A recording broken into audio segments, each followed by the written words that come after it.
Muy buenas noches, amados hermanos. Bendito sea nuestro Dios que nos da la oportunidad nuevamente de reunirnos aquí a través de este medio, como decía nuestro hermano.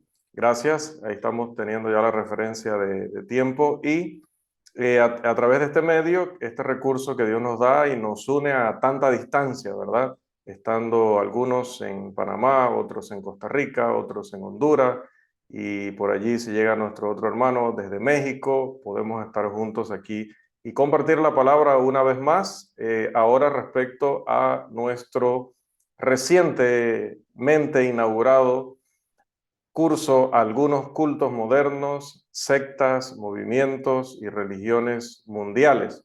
Hoy ya pasamos a nuestra lección número 2, que en realidad todavía está relacionada con el material introductorio a el contenido, el resto del contenido del curso. Entonces, esta es la segunda lección de la introducción, para que entonces a partir de la próxima semana, si Dios así lo permite, podamos entonces ya empezar a desarrollar el resto de esa lista de movimientos, sectas, grupos que ya vamos a ir viendo entonces en particular.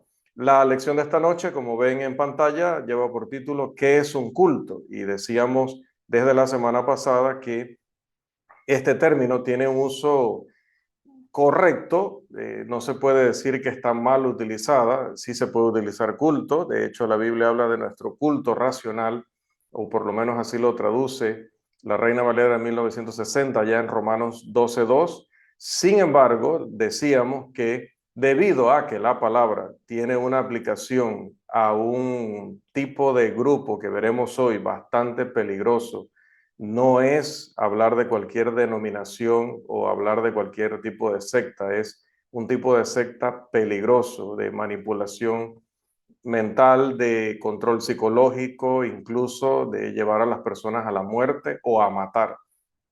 Entonces, si ese término es un término en ese sentido ambiguo y cuando sobre todo una persona extranjera, un hermano, alguien, una visita, está aprendiendo nuestro idioma y se topa con esta expresión en nosotros, pues lo que tenemos es una confusión que es del todo innecesaria. Entonces, aunque no es pecado, no está mal en cuanto al idioma decir vamos al culto de esta noche, no está mal, o el culto de mañana en la mañana, pues si podemos cambiar esa terminología para usar una que sea inequívoca, como decir el servicio de adoración. Ahí no hay forma de malinterpretarlo, o nuestro estudio bíblico, si hablamos de la semana, no hay forma de malinterpretarlo, o nuestra clase bíblica, no hay forma de malinterpretarlo. Pero cuando decimos vamos al culto, pues alguien se quedará así como, wow, esta gente pertenece a alguna de estas sectas que se suicidan, ¿no?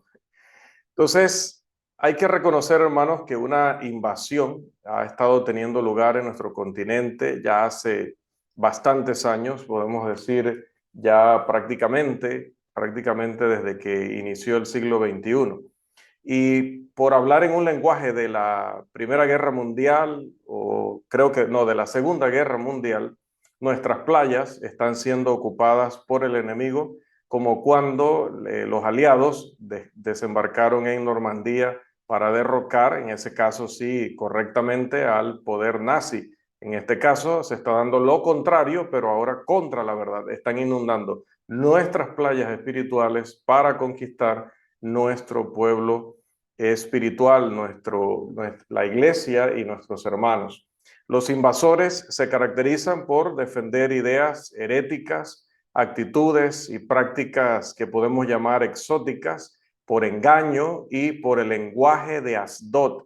Esto del lenguaje de Asdod es una expresión que se toma prestada del Antiguo Testamento, porque se da una ocasión en la que cuando no se quería que pasaran de un lugar a otro personas que pertenecían a un cierto pueblo, pero estas personas se querían hacer pasar por ciudadanos de esa otra nación o de ese otro pueblo que estaba impidiendo la entrada, pues trataban de imitar el acento de esta otra región, pero, y lo hacían muy bien físicamente, en cuanto a su ropa, en cuanto al acento, todo parecía estar en orden. Entonces, debido a que eran muy similares, esto para distinguirlo, pues se les pedía que pronunciaran una palabra. Y se sabía que las personas de esa otra región no podían hacerlo, no podían hacerlo. Entonces, en el momento que trataran de pronunciar este término, quedarían entonces en evidencia y de esa manera pues ya recibían su justo castigo y su impedimento de entrar al país. También hay conceptos en el Antiguo Testamento sobre esto de la lengua de Asdod en cuanto a los judíos que se mezclaron con otras naciones y que sus hijos estaban hablando entonces las lenguas o idiomas de estas otras naciones. Y así, hay varios ejemplos, ¿verdad? Aunque la lengua de Asdod se refiere a un caso en particular, pues en el Antiguo Testamento se dan como 2 o 3 casos de esto, de oír a alguien con un acento, con un idioma que no es el que sabemos que es el correcto. En este caso, el del pueblo de Dios. Entonces, por eso cuando alguien viene hablando alguna cosa extraña, nosotros nos hemos acostumbrado, quizás muchos, porque egresamos de la escuela bíblica y allá hay profesores que han bromeado con esto toda la vida. Se ha dicho de ya vienes con una siriaca, ¿verdad? O este tipo es medio sirio. Es una forma de querer decir lo mismo, ¿no? Como estás diciendo algo extraño que nada tiene que ver con lo bíblico. Pero si nos vamos a la Biblia, pues ya esa situación, y no era broma, existía, de que hablaran un idioma que no era el correcto. Entonces, cuando vemos un falso maestro, alguien que está hablando cosas extrañas, cosas que no parecen tener fundamento en la Biblia, y luego verificamos que es así, pues decimos, ya está con la lengua o con el lenguaje de Asdod. Y la Iglesia de Cristo, obviamente, no ha estado exenta de la influencia insidiosa de estos invasores, sobre todo en los Estados Unidos y algunos países más caídos al progresismo, con más afluencia también tanto de migración, ¿sí? De inmigrantes, era la palabra que estaba buscando, como también pues, la cantidad de población del mismo lugar. La era de Acuario ciertamente ha amanecido sobre nosotros, como predijeron los astrólogos y como se expresó en una canción popular que decía "This is the dawning of the age of Aquarius", que es "Este es el amanecer de la era de Acuario", una canción que se popularizó muchísimo, si no me equivoco, entre los años 60 y 70 en los Estados Unidos, y que pues incluso algunos de nuestros campos universitarios, digo nuestros porque aunque no los financiamos, ni los fundamos, ni somos estadounidenses, pues se habla de universidades cristianas o universidades de las iglesias de Cristo y donde muchos también latinos han ido a estudiar, así que podemos decir en ese sentido nuestras, ¿no? En esos campos universitarios que en teoría deberían estar inundados de Biblia, de conocimiento bíblico, de verdaderos cristianos, pues estaban allí fomentando el paganismo desenfrenado al cantar esta canción, incluso pues en sus actividades y sus programas.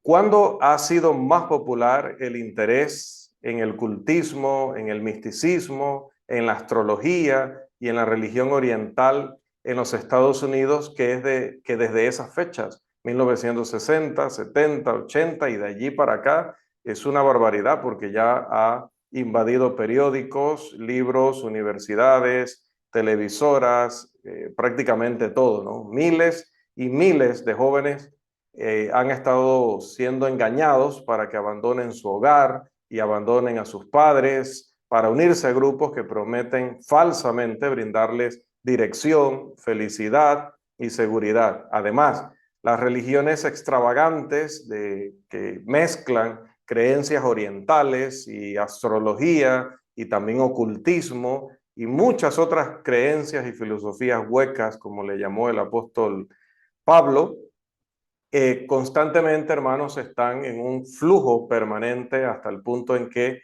ya la ficción ha perdido, no puede seguir el ritmo de la realidad. Definitivamente estas personas ya han llegado a creer, han llegado a imaginar, han llegado a defender lo que nosotros hace 40 años, 50 años atrás y no nosotros particularmente, porque ninguno aquí pasó ahorita de 50 años, creo, pero otra vez me refiero a la iglesia en general, ¿no? Hace 50 años no se hablaría de esto, hace 60 años, 70 años no se hablaría del tipo de cosas que ahora se están promoviendo a través de estos grupos. Especialmente, como decía, la década de 1960 en los Estados Unidos, y siempre hacemos referencia allá porque usted sabe, allá comienza todo definitivamente, se caracterizó por disturbios y drogas, mientras que en la década de 1970 y principios de la década de 1980 se caracterizaron por jóvenes que se estaban uniendo en masa a ciertos grupos religiosos extraños, novedosos, muy distintos a los presbiterianos, a los metodistas, a los bautistas o en este caso a la Iglesia del Señor. Y en muchas partes de ese país, y no solamente de ese país, sino también de nuestro continente. Hay un mercado alcista desde hace varias décadas para acá para estos cultos que llaman holísticos, cultos religiosos holísticos o que tienen mucho que ver con el poder de la mente y el identificar el mensaje de las estrellas y el aura y todo este tipo de cosas, ¿no? Que ya veremos luego cuando estudiemos estos grupos en particular. Ahora, en esta era de mesías y de líderes mundiales religiosos, cada universidad en este lugar, en este país, tiene su cuota de gurús, que son como sabios, ¿no? Autodenominados sabios, que han logrado recibir algún tipo de conocimiento especial porque han estudiado pues, varias religiones y han mezclado, dicen, hasta encontrar la fórmula perfecta de cómo poder vivir la religión de una manera superior. Y los jóvenes, pues obviamente, se están dejando impresionar por estos supuestos sabios y se están apurando a unirse a movimientos religiosos que casi siempre son lo que llamamos cultos. Estos falsos profetas están influyendo en los ingenuos, en esos muchachos que han descuidado a sus padres o que han sido rebeldes a la instrucción de estos para que abandonen los negocios, abandonen a su esposo, abandonen a su esposa, abandonen a sus hijos, todo en búsqueda de lo que se convierte en lo que llaman el sueño imposible. Verdaderamente no toda religión conduce al mismo Dios, como nos quieren hacer creer los denominacionales o los sectarios. Y definitivamente hay un solo camino para llegar al cielo, y este es el que menciona Juan capítulo 14, versículo 6. Dijo Jesús: yo soy el camino y la verdad y la vida. Nadie viene al Padre sino por mí. Entonces es crítico que los ancianos o líderes, que los predicadores o evangelistas y que cada cristiano sean centinelas en el muro como en los tiempos de Nehemías, alertas a estos elementos engañosos y maliciosos, incluso entre nosotros, que imitan elementos de culto para lograr lo que ya había anunciado el apóstol Pablo cuando le dijo a los ancianos allá en Mileto: y de vosotros mismos se levantarán hombres que hablen cosas perversas. ¿Y cuál es el propósito? Arrastrar tras sí a los discípulos. Pasemos entonces, amados, a nuestro primer punto de esta noche, que es el peligro del cultismo. La sabiduría convencional o la sabiduría como la entendemos nunca ha llegado a un acuerdo con las convulsiones espirituales y el fenómeno del culto que comenzaron a crecer a partir del desorden de nuestra sociedad, especialmente desde las últimas 3 décadas para acá. Como sociedad secular, hemos ignorado el poder de las personalidades que se hacen autoproclamar o se autoproclaman mesías y de las técnicas persuasivas que han ido perfeccionando, aprendiendo y perfeccionando a través del tiempo. Y hemos olvidado el terrible encanto de estos grupos que venden un absolutismo de control, de dirección sobre las vidas de las personas, o de la paranoia que lleva a muchos a buscar estos grupos creyendo que ahora sí apareció el Mesías y mejor me uno a ellos porque si ese es y lo rechazo, me puede pasar lo mismo que a los judíos hace 2000 años. Y obviamente vivimos en una sociedad de desinformados, de personas que no leen verdaderamente la Biblia y que son fácil presa de este tipo de manipuladores. El vacío espiritual del siglo XXI es el vientre inevitable de un cultismo que va creciendo y se está popularizando incluso en nuestra región. Normalmente, pocos renunciarán a su trasfondo religioso o estilo de vida por irse detrás de un Mesías o de un profeta autoproclamado y de un grupo, de un culto extraño. Pero muchos jóvenes, de alguna manera, son atraídos y absorbidos por cada nueva promesa de paz mental, de cercanía emocional con otros seres humanos, de un futuro lleno de esperanza y de realización espiritual. Los peligros del cultismo han incluido el que estos grupos repudian el que la persona pueda actuar individualmente según sus opiniones, sus creencias, sino que tiene que hacer todo según diga el líder indefectiblemente. También inculcan en las personas el deseo de salvarse a sí mismos, aparte de lo que dice la revelación bíblica. También a través de estos grupos se logra la devastación de muchas personas atrapadas en el hilo hilvanado de esa gran red de varios de estos cultos y los daños que estos están causando a cada elemento de la sociedad. Para los que están escuchando desde Panamá, desde Veraguas, si posteriormente esto lo ve algún hermano de Bocas del Toro, recordarán que me contaban anécdotas hace un tiempo atrás sobre, llamábamos una secta que se separó de una denominación y de pronto empezó a hacerse radical y ya empezaron entonces a morir algunos de ellos, si no me equivoco era así la anécdota, y a matar a otras personas, porque tanto los que fallaban de alguna manera recibían incluso el castigo de la muerte, como también les inculcaban que las personas que no estaban de acuerdo con esta religión, pues eran enemigos y había que, como enemigos, eliminarlos. Bueno, eso es un culto, hermano. En la definición, por si se llega a ir el fluido eléctrico y quedamos sin comunicación y usted no puede escuchar el resto de la lección, pues resumido sería eso, ¿no? Para los que han experimentado, sobre todo aquí en Panamá, ¿verdad? Ese tipo de grupos, que ya no recuerdo el nombre que me contaban aquella vez. Bien, ese es el peligro. Ahora hablemos de el crecimiento del cultismo. Aquí esta diapositiva iba después de esto. Primero era el crecimiento del cultismo y luego entonces venía esto. Los cultos han tenido un éxito alarmante en atraer seguidores jóvenes. Por ejemplo, nosotros tenemos el caso que estudia el señor Jack Sparks. Por favor, no confundir con ningún personaje de películas. Jack Sparks escribió en el libro que ven en pantalla, el libro The Mind Benders, A Look of Current Cults, o es Los manipuladores mentales, una mirada a las sectas actuales. Él afirmó, no se equivoquen, estos cultos están creciendo, a diario están reclutando a muchas personas.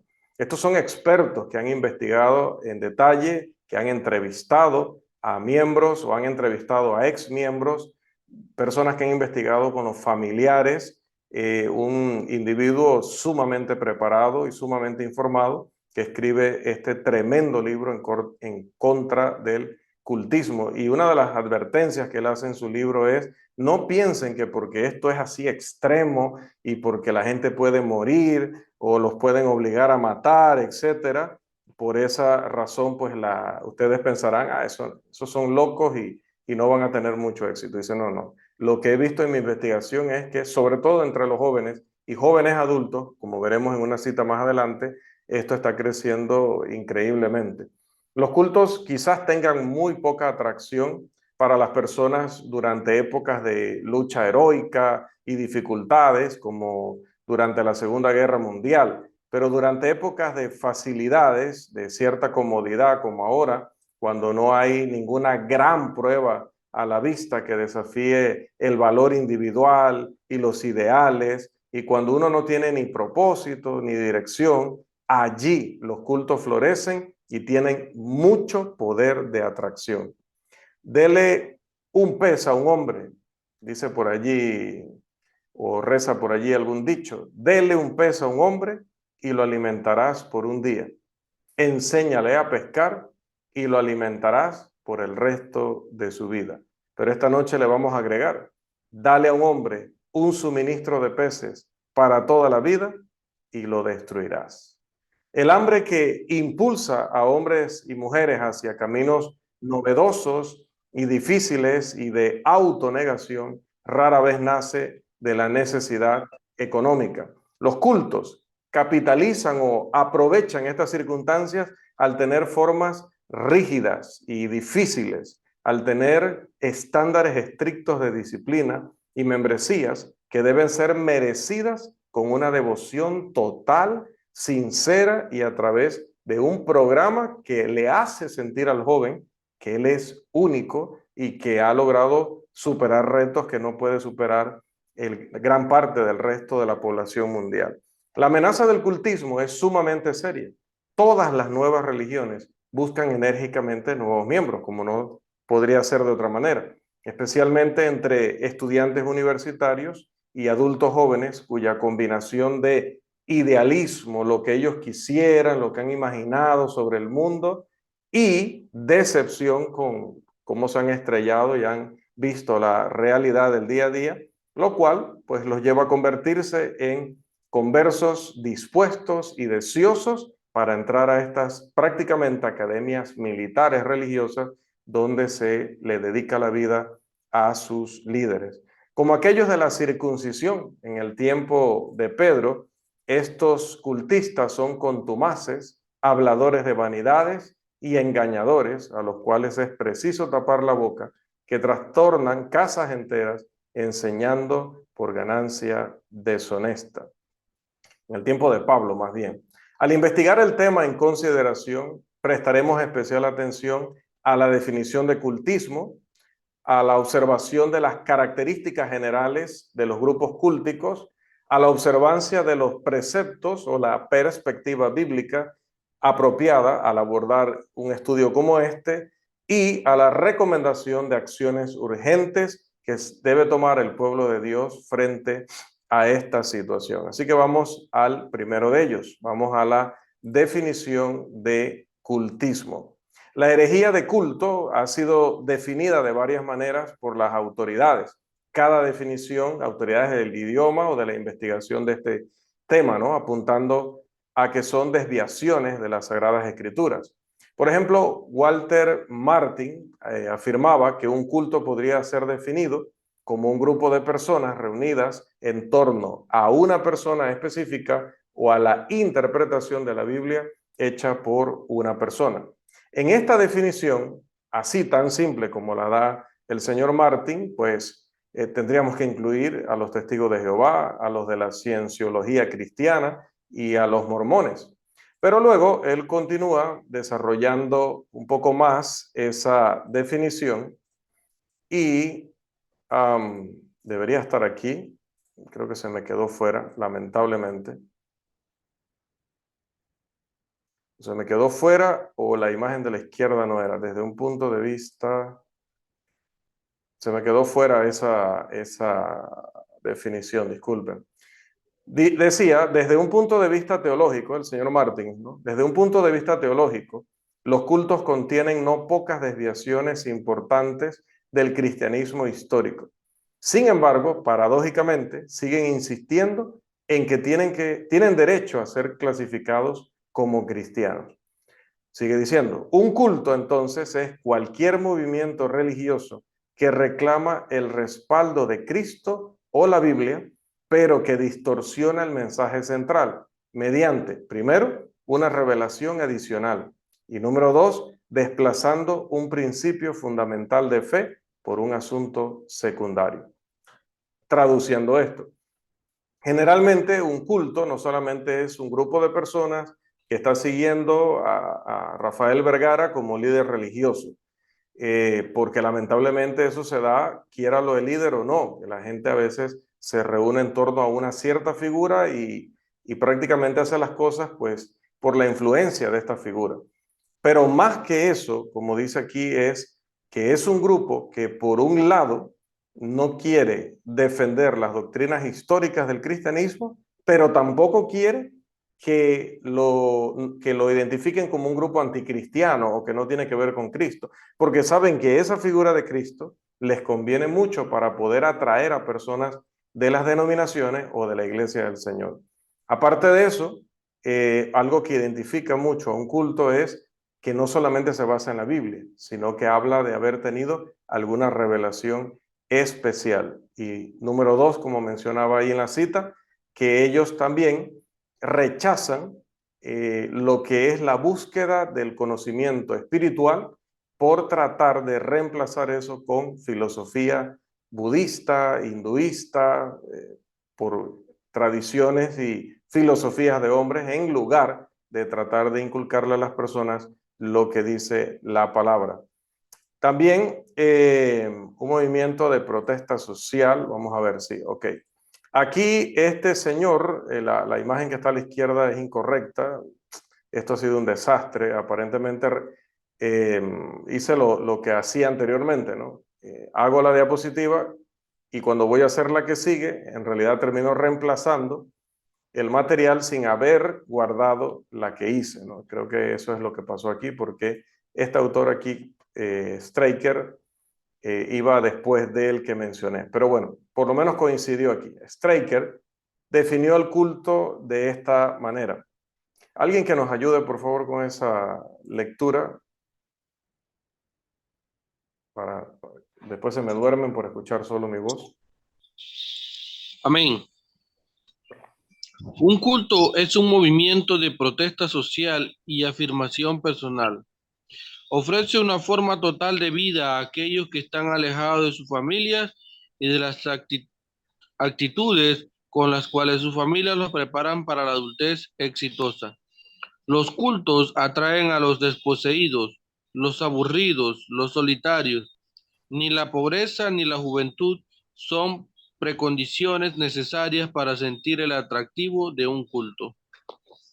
Gracias, hermano. Muy bien. Ahora, aunque esta definición puede ser suficiente para que algunos reconozcan prácticas y grupos cúlticos cuando se encuentren con ellos, este servidor considera apropiado sugerir algunos criterios adicionales para determinar la legitimidad y la correspondencia con las escrituras o la falta de ellas, cuando se enfrente a nuevos métodos y doctrinas, tanto dentro como fuera de la iglesia de Cristo. Así que ahora sí hablemos de nuestro siguiente punto, características del cultismo. Al investigar las prácticas y enseñanzas de las sectas cúlticas, sería conveniente hacer ciertas preguntas con las cuales se pueda, como el apóstol Juan le pide a la iglesia, probar los espíritus, si son de Dios. ¿Y esto por qué? Bueno, porque muchos falsos profetas han salido por el mundo. Así que vamos a ver ¿cuáles serían estas preguntas interesantes que podríamos hacer al enfrentar, como decía, estos nuevos métodos y doctrinas y grupos religiosos, tanto dentro como fuera de la iglesia del Señor? Primero, ¿cuál es su actitud hacia la Biblia? ¿Agregan o quitan de sus preceptos? Prácticamente todas las sectas han reemplazado las escrituras o con sus propias revelaciones y escritos, ya sea con las cartas de Moisés David Berg o de los hijos de Dios, o por mencionando personas que han liderado este tipo de grupos cúlticos, o por las cartas del vino nuevo o del principio divino de aquel famoso que ya no se oye tanto de su movimiento, Sun Myung Moon, o que simplemente redefinen o cambian la semántica de la enseñanza bíblica, como lo hace el teólogo liberal y neoortodoxo en sus libros, cualquiera que sea cualquier nombre que lleve este teólogo liberal, utilizando un lenguaje en un sentido totalmente antibíblico para engañar al que no ha estudiado la escritura como es debido.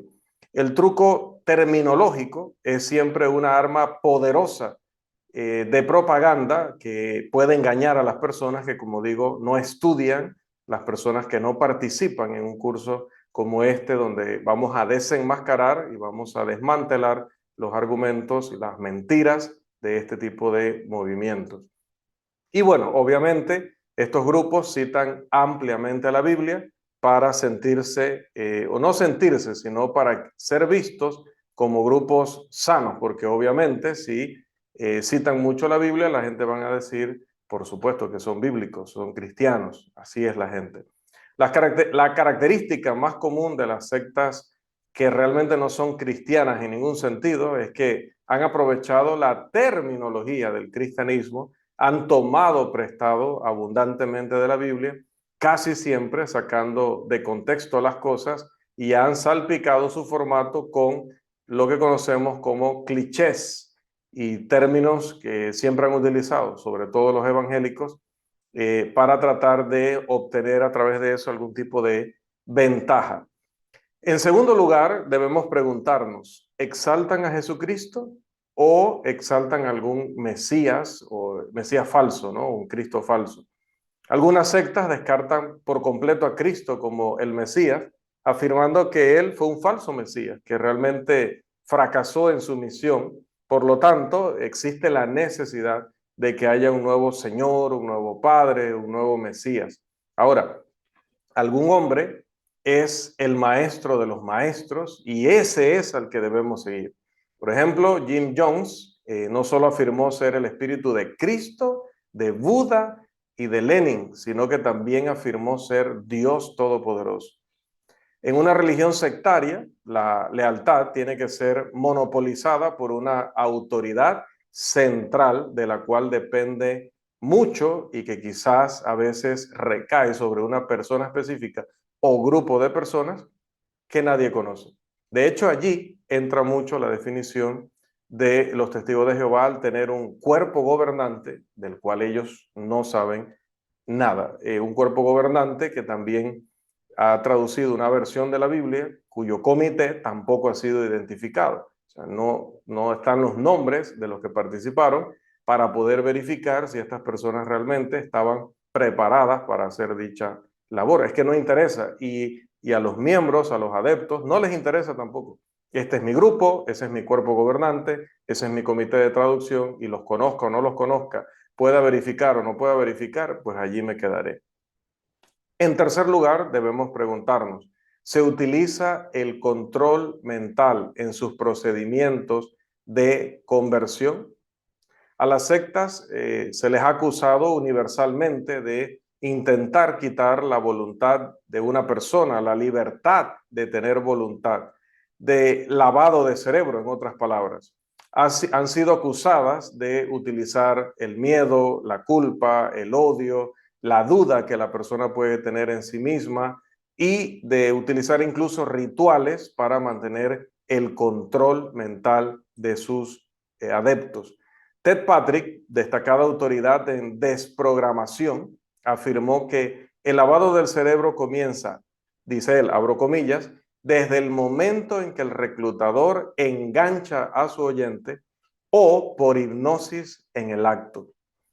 Sigue diciendo, una vez que el miembro potencial está enganchado, la secta mantiene un constante bombardeo de adoctrinación hasta que se completa la conversión. Cierro comillas.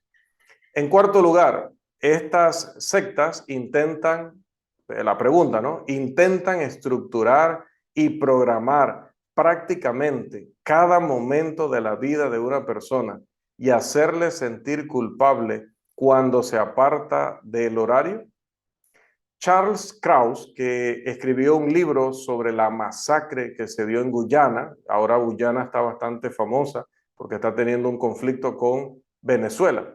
Bueno, allí se desarrolló uno de estos cultos, uno de los más peligrosos que ha habido en la historia del mundo, y Charles Kraus escribió acerca de ello. Y él afirmó que el pensamiento sectario de Guyana, abro comillas, venía preestablecido. ¿Qué está bien? ¿Qué está mal? ¿Quién será salvo y quién no? ¿Cómo comer? cómo vestir y cómo vivir, cierro comillas. Todas estas afirmaciones o todas estas doctrinas estaban ya diseñadas por el líder y todo el que se unía al movimiento tenía que hacerlo según ya él lo había, como dice Krauss, preestablecido. Por último, dentro de este punto número 4, intenta el grupo aislar a los miembros del mundo exterior y separarlos de sus familias. Stoner y Park, que también escribieron sobre estos temas, dijeron, abro comillas, para ser miembro de una secta, una persona debe apartarse de la sociedad, cortar lazos con el trabajo, la educación, amigos y familia. Cierro comillas. Todo esto que estoy mencionándoles son características que van a identificar aún más específicamente a los cultos, ¿no? El trabajo diario que realizan para este tipo de líderes siempre es un trabajo denigrante, está muy regimentado, es decir, está muy controlado por una cantidad increíble de reglas. Los cultos imponen estrictos estándares de disciplina. No basta con que tú los elijas a ellos, sino que te hacen ver que también ellos deben aceptarte si es que eres digno de unirte a ellos. Debes merecer tu membresía y para merecerla te van a exigir que te dediques totalmente en cuerpo, mente, alma, con toda tu fuerza a su líder. También si fallas, vas a ser duramente disciplinado, de una manera humillante, de una manera muy cruel y probablemente expulsado, dependiendo de cuál haya sido tu falta. Si te quedas, sabes que o sabrás que perteneces entonces a lo que ellos llaman los elegidos o la élite, aquellos apartados y que están por encima de los mortales comunes. El horario rígidamente establecido asegura que el culto mantenga un control perfecto, no aproximado, sigue diciendo Krauss. Generalmente esto implica que te coloquen a un supervisor, te coloquen a un vigilante, un hermano o hermana que va a estar tan pegado de ti, tan pendiente de ti, que ellos mismos le llaman tu sombra. El horario es, como dije, muy exigente. La comida generalmente que les dan en estos lugares es rica en almidón, es pobre en proteínas, se permite muy pocas horas de sueño a las personas y obviamente los líderes son estrictos jefes de obra que teniendo toda esta configuración, pues pueden manipular de manera más efectiva a sus adeptos. Vamos a la quinta pregunta, que esta tiene que ver con el aislamiento, como lo vemos allí en pantalla. Esta quinta pregunta es, ¿el grupo intenta aislar a los miembros del mundo exterior y separarlos de su familia? Lo que mencionábamos hace un momento. Bueno, dice los señores Stoner y Park. Esto, hablando de la masacre que hubo en Guyana, les pido que por favor entren luego, no ahorita, por favor, entren luego a internet y busquen la masacre del culto en Guyana y puedan leer un poquito acerca de qué se trata, ¿no? Para que podamos avanzar aquí hoy, pero que usted no se quede con la información de qué fue lo que sucedió. Dicen los autores, esto, es decir, la masacre de Guyana, no habría sucedido si no hubieran estado aislados. También dice el doctor J. Thomas Ungerleider del Instituto Neuropsiquiátrico de UCLA lo siguiente, abro comillas, sin retroalimentación del mundo exterior, puedes hacer cosas increíbles con la presión de grupo. La paranoia se convierte en una herramienta útil. Es una fuerza vinculante. Con ella participarás en actividades de presión de grupo aún más. Y hermanos, es que los reclutas de culto tienen dificultades para regresar a la casa, reintegrarse a la sociedad, porque para ellos pues el mundo exterior desaparece de vista, ya que los miembros del grupo que rompen todas las relaciones en el exterior son los que podrán ganarse el derecho a continuar siendo de ese grupo exclusivo como lo tratan de vender. Muchos en este sentido entonces han dejado posesiones, padres e hijos atrás para seguir a los líderes del culto en la selva parapsicológica, es decir, que no utilizan una psicología sana, sino una psicología de manipulación. Cuando los padres han intentado visitar a los hijos, algunos han sido golpeados por miembros del culto sin oposición de parte de los hijos. En el caso de esta situación, Jay Isamu Yamamoto, escribiendo sobre este tema también, dijo lo siguiente, abro comillas, se te enseña que todos los que no están en el movimiento están bajo la influencia de Satanás y que debes desconfiar de ellos. Insisten en que el diablo obra más fuerte a través de aquellos que están más cerca de ti para destruir tu fe. Naturalmente, esto contrarresta la preocupación de padres y amigos, la mayoría de los cuales quiere que te vayas de allí.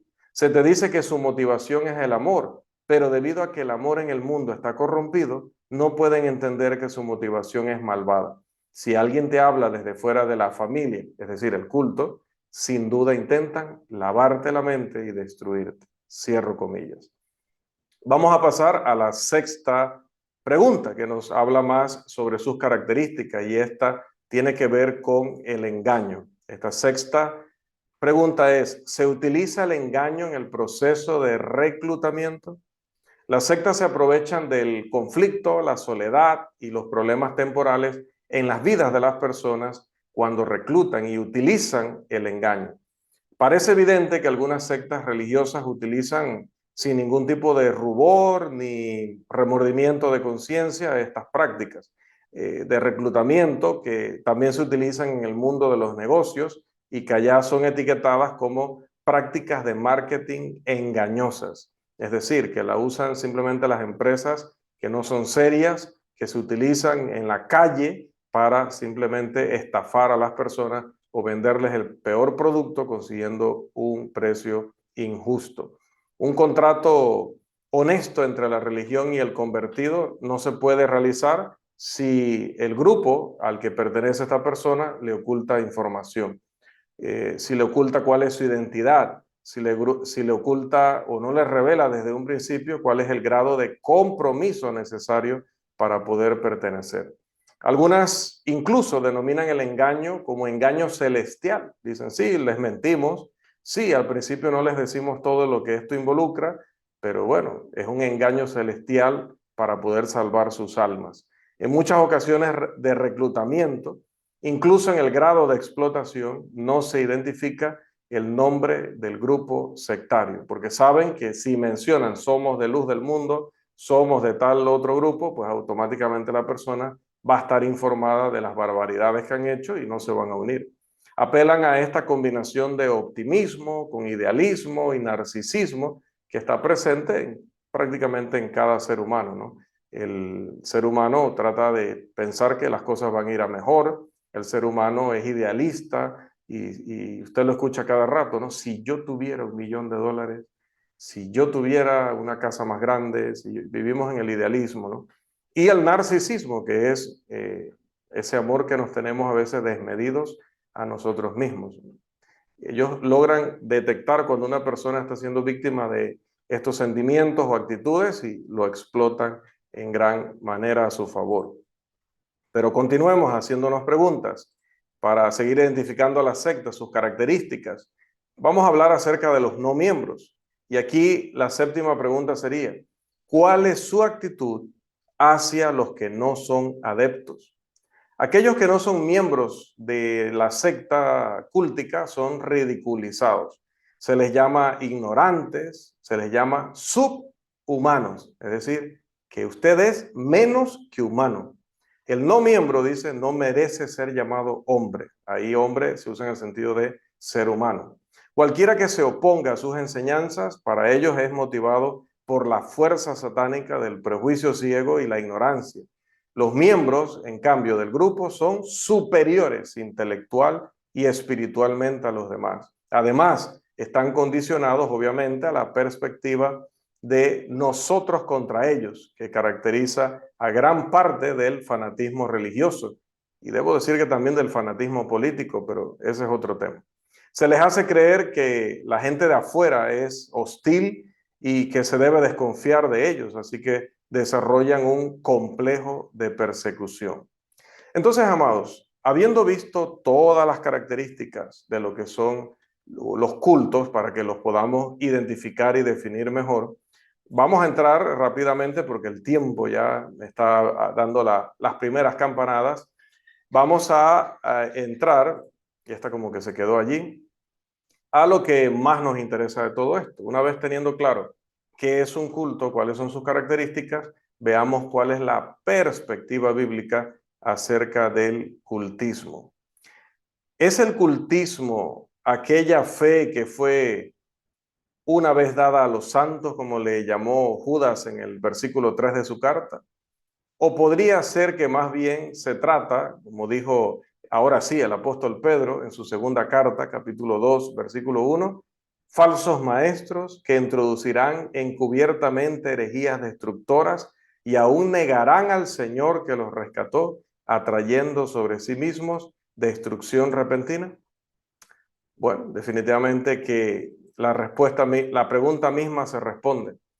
Mire, vamos a ver varios puntos aquí. Uno, en la medida en que la palabra inspirada de Dios es perfecta, equipando completamente al hombre de Dios para toda buena obra, como dice 2 de Timoteo 3, 16 y 17, en la medida en la que el evangelio no debe ser pervertido, convirtiéndolo así en un evangelio falso, como enseña Gálatas 1, 6 al 9, y en la medida en la que se debe hablar conforme a las palabras de Dios, como dice 1 de Pedro 4:11, aquellos que se involucran en prácticas sectarias culticas enseñan doctrinas de hombres y por eso adoran en vano, como dice Mateo 15:9. Paso brevemente por estos pasajes porque los conocemos muy bien.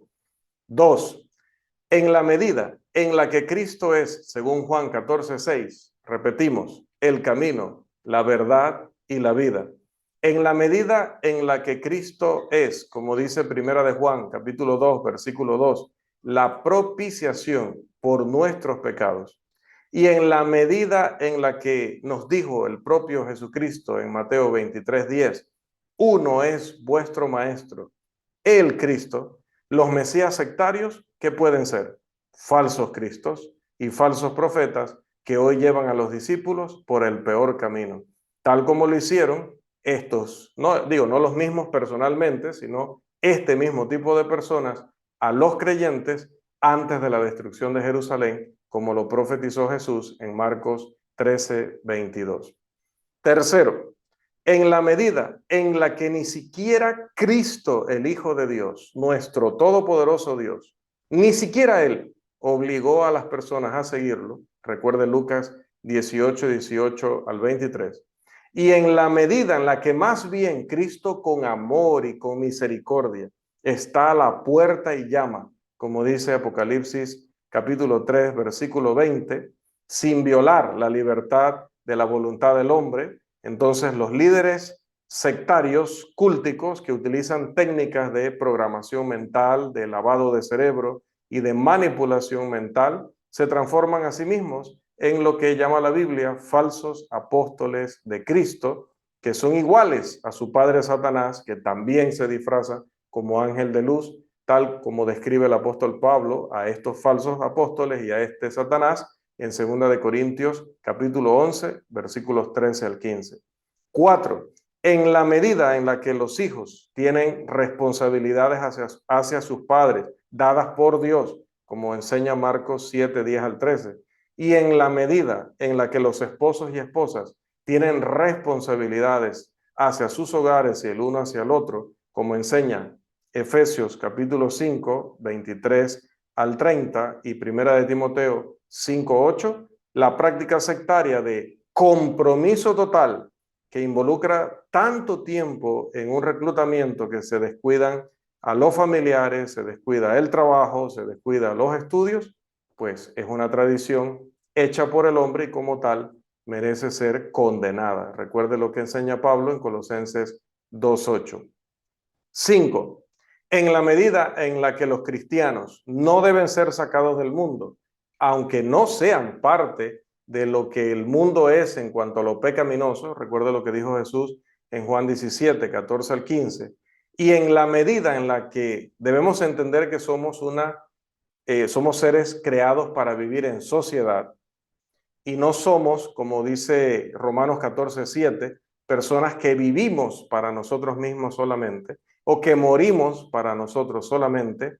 Entonces el aislamiento de los grupos cúlticos o sectarios es una perversión diseñada para abrir el camino del engaño y al control definitivo del hombre sobre el hombre. 6. En la medida en la que el cristianismo es precavido al aconsejar a aquellos que son miembros potenciales, es decir, cuando anunciamos el evangelio puerta a puerta o en lugares públicos o cuando llegan visitas a nuestras reuniones, y les aconsejamos más bien a que si llegan a tomar la decisión, lo hagan no sin antes haber desarrollado una convicción sincera que nazca de una sinceridad interior, de un deseo personal, y no debido a conflictos personales, a que les falte dinero, a que les va mal en el matrimonio, a que con nosotros van a ser sanos de toda enfermedad y van a tener prosperidad, etcétera. Entonces, en la medida que el cristianismo del Nuevo Testamento no engañó a sus prospectos, ni les ocultó información en el proceso de la conversión, y en la medida en que la iglesia primitiva no explotó ni se aprovechó de las debilidades o vulnerabilidades de la juventud, las prácticas sectarias cúlticas de engaño son ajenas a los principios bíblicos del evangelismo en los que Dios sí da el crecimiento, como lo mencionó el apóstol Pablo en 1 Corintios 3, 6. Para terminar, amados, tenemos que entonces, ya teniendo la definición de lo que es culto, sus características y ahora la perspectiva bíblica sobre estos grupos, pues tenemos que cerrar nuestro estudio con algunas recomendaciones urgentes para la acción, porque aquí estamos no solo para aprender, sino para ver qué vamos a hacer con lo que hemos aprendido.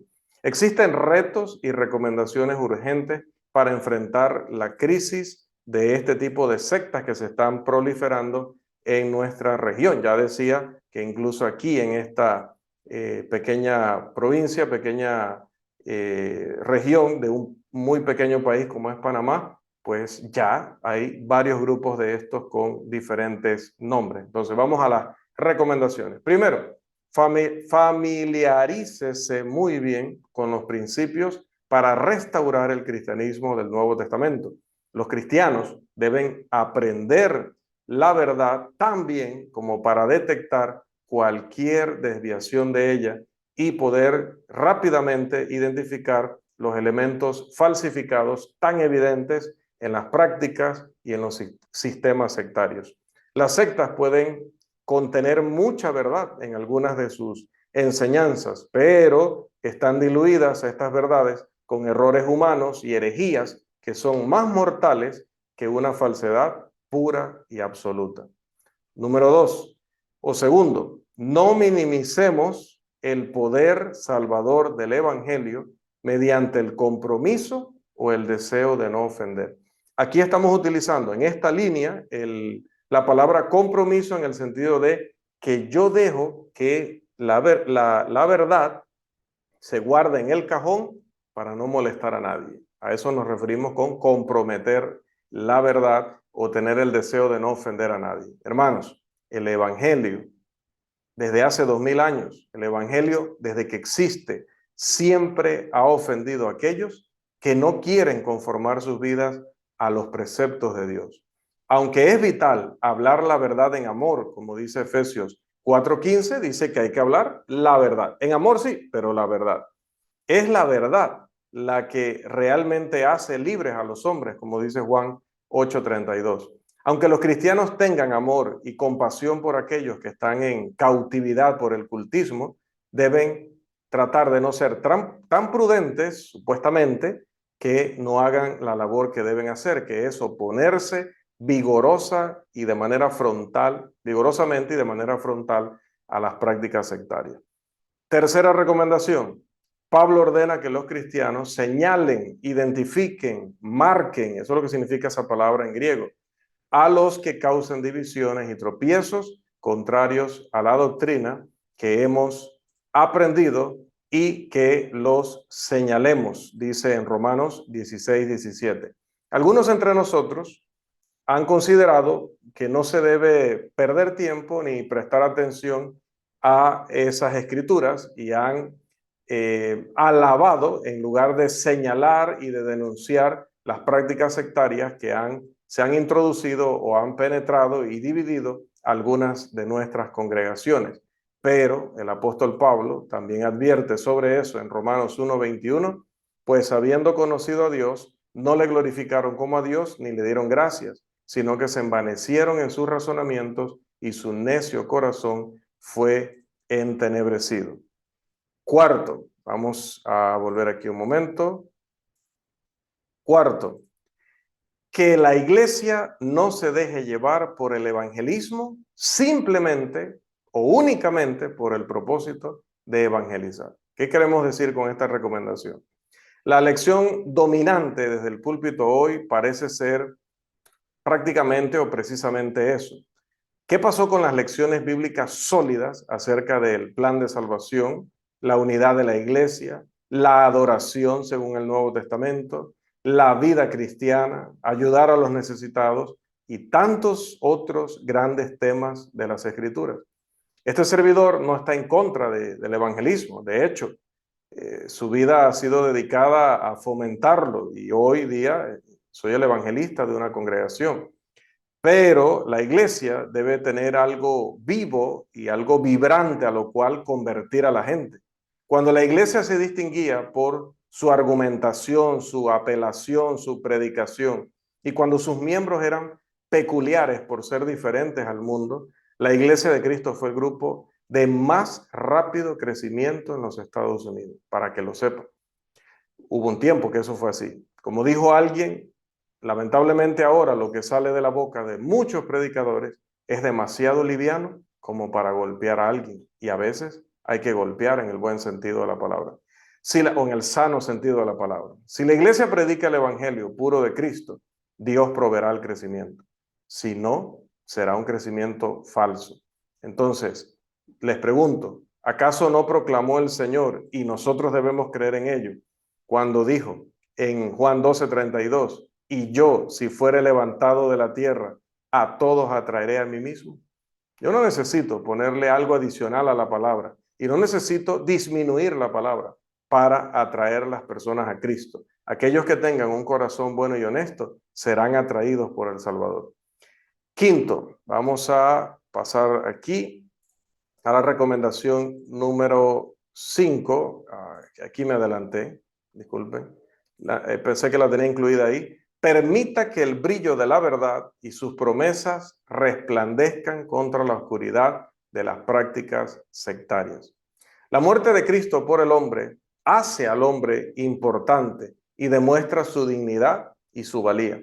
Los trucos y filosofías de los hombres sencillamente no pueden dar paz con Dios y comunión con el unigénito Hijo de Dios. Engañan y le prometen cosas que no pueden cumplir porque no están autorizados por nuestro Señor. En conclusión, mis amados hermanos, los que hoy están aquí y los que luego vean esta lección, en esta era de Acuario, como le llaman los astrólogos, a esta nueva etapa que vino dice que desde el febrero de 2022 en adelante, donde ahora va a haber, dice, armonía y va a haber paz y el hombre va a estar unido y va a progresar mucho porque abandonará tabúes y se refieren al cristianismo, y abandonará prejuicios y se refieren al cristianismo, y abandonará estrechez de mente y se refieren al cristianismo, y eso le va a llevar a ser mejor científico, mejor persona, y eso va a hacer que el mundo sea mejor.